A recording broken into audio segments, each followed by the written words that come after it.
Majestic Major, a model aircraft project. This one is part 12, the final job, fitting the radio control and making it work. What I'm about to do is solder a metal clevis onto the end of the Bowden cable. I'm using a large powerful soldering iron for this job, and the idea is to get the part hot enough so that the components being soldered actually melt the solder and not the tip of the iron. I usually make sure that I have an excess of solder on the outer part, the bit that sticks through into the clevis, that way it can never pull out. Because I tinned the piece of cable first, the slot in the clevis makes it possible for the solder to get in that way, so it's a really solid connection. This is one of two Futaba 9-zap transmitters that I have, and this transmitter is set to have throttle on the right hand side as well as aileron, and elevator and rudder on the left hand stick. I'm going to use a large and powerful nickel metal hydride battery. This battery has a capacity of 4,600 mAh. And the other week this battery was in my radio-controlled laser yacht, which has a large sail winch and a rudder servo, and I sailed it for 4.5 hours. This model aeroplane is not very difficult to fly, it more or less flies itself. The OS FS60 4-stroke engine fitted to this model runs quite a long time on very little fuel. So in conjunction with a powerful battery, I should be able to have long flight times. Generally, I use this type of switch. It has a light on it, and when the light is green, the battery's fine. When it's red, it's not so good. And also, there's a charging socket fitted to the switch, which can be closed off with a cover. This makes it very easy to charge the aeroplane on the flying field without taking it apart. Time to have a look at the receiver. This is a Futaba dual conversion PCM 1024 pulse code modulation receiver. It's on the 35 MHz band and it's crystal controlled, and in this clip I'm fitting a crystal, a number 85. After fitting the crystal, I took the label down inside and replaced the plastic cap. So now when everything's switched on, this receiver is locked to my transmitter. A golden rule of using radio control systems is you must always switch the transmitter on first. This applies to the older ones, like the one I have, and also the modern 2.4 GHz systems. The exception to this rule is if you use a PCM 1024 system. With all the servos connected, I switched the receiver on first, and there's no chattering at all, because it's waiting for a matched signal. As soon as I switch on the transmitter, the servos move into the correct position. My other transmitter, which is also a Futaba 9-zap, is fitted with a Spectrum 2.4 GHz module, and you can't do this. If you switch the receiver on first, the servos chatter all over the place. The next part of the job is permanently fitting the servo arms in place. I'm going to use a double-ended servo horn for the throttle. That way, in the unlikely event of breaking one side of it, I can turn it round and use the other side.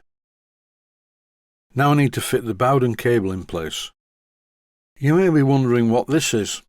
It's something I learnt to use years ago when I was an apprentice in electronics engineering. It's a special tool for fitting rubber sleeves over the end of wires and connections. In the place I used to work many years ago, they were affectionately known as honeymoon pliers. I also have a much bigger set of these for fitting larger rubber sleeves. In this instance, though, it's nothing to do with being newly married.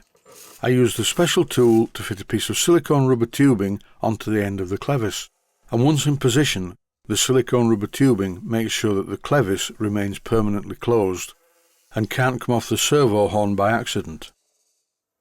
As the rudder and elevator servos are a bit too close together, I'm going to have to modify this servo horn by removing the end part and shortening it so it doesn't foul the other servo's horn. Here is something that you may not be aware of. Brand new out of the packet, this type of servo horn starts off like this. And if you look closely, you can see numbers on it, 1, 2, 3 and 4.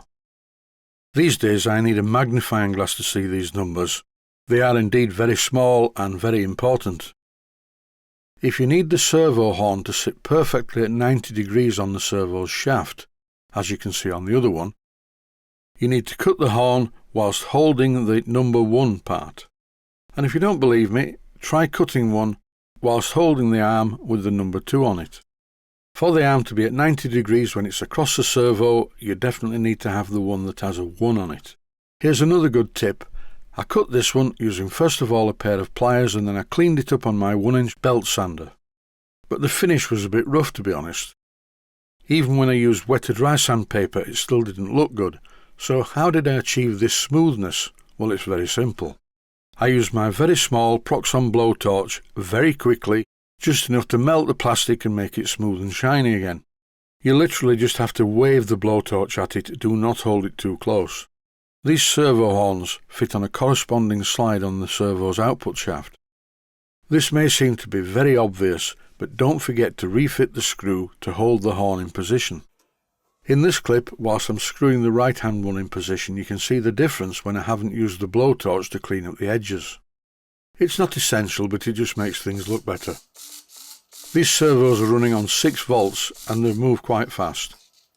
The left hand arm controls the push rod for the elevator, and the shortened servo horn at the right hand side is for the closed loop for the rudder.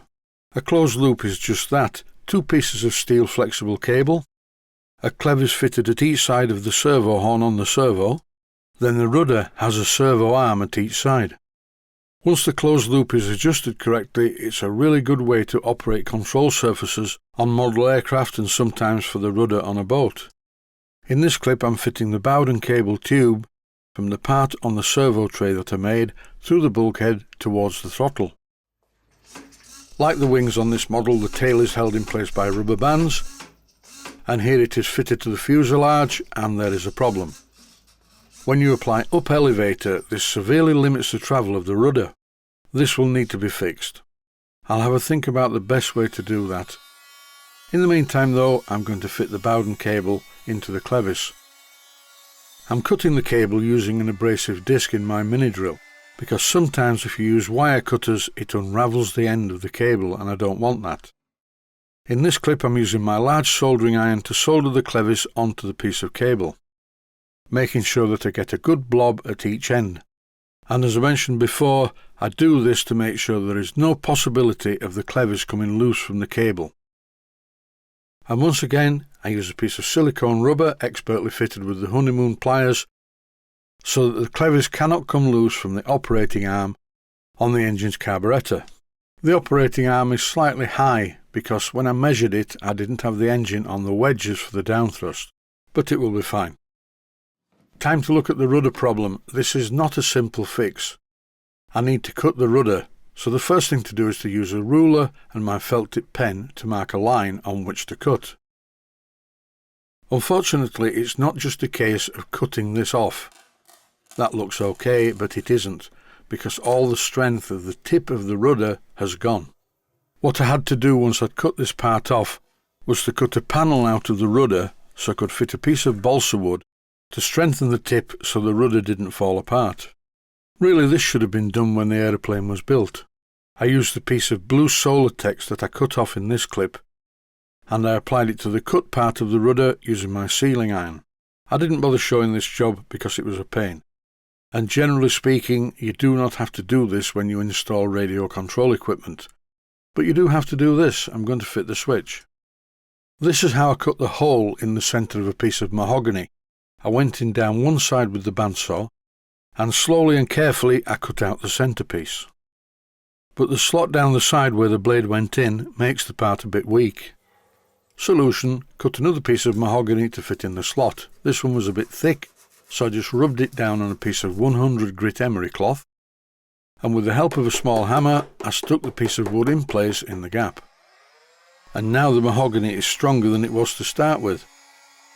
Here I'm drilling the holes all the way through the mahogany because the screws fit all the way through the mahogany into a plastic retainer.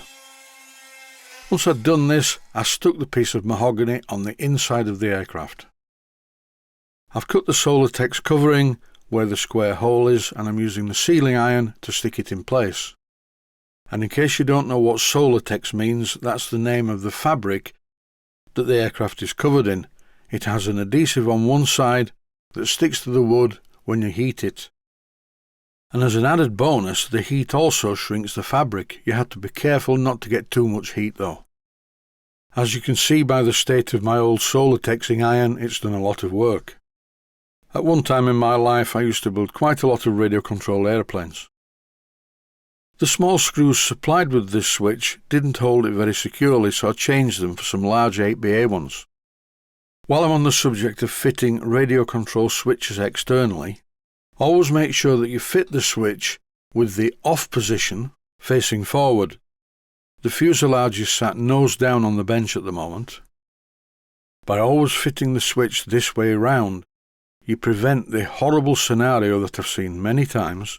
With the switch fitted the other way round, it's possible for anyone hand launching the plane to switch it off as it leaves their hand. So don't forget, the switch's off position needs to point forward.